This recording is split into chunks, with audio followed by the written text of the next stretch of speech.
Happy Sunday. Sunday சமையல் எங்கள் வீட்டில் 10 லிட்டர் குக்கரில் சூப்பரான பர்ஷியன் மட்டன் புலாவ் அது வந்து தயாராகிருக்கேன். அதை வந்து சூப்பராக நாங்கள் தயார் பண்ணியிருக்கோம். இதோட டீட்டெயில்டு வீடியோ vlogல ஷேர் பண்ணுறேன் எப்படி செய்யலான்னு. ஆஹா, செம்மையாக தயாராகிருக்கு. பாஸ்மதி ரைஸில் செஞ்ச பர்ஷியன் மட்டன் புலாவ், சுவையான பர்ஷியன் மட்டன் புலாவ் அதை வந்து நம்ம சர்வ் பண்ணுவோம். சுட சுட சாப்பிடும்போது இது ரொம்ப அருமையாக இருக்குங்க. அது பாருங்க, மட்டன் பீஸ் வந்து கருப்பாக இருக்குது, ரைஸ் வந்து ஒயிட்டாக இருக்குது. கார்லிக் பட்டர் சிக்கன் இந்த கிரேவியை வந்து அப்படியே நம்ம சர்வ் பண்ணிப்போம்.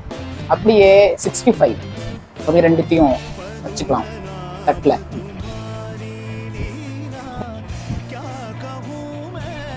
இன்னைக்கு எங்கள் வீட்டில் சண்டே சமையல் வித்தியாசமாக தயாராகிருக்கு. வாங்க சாப்பிடலாம்.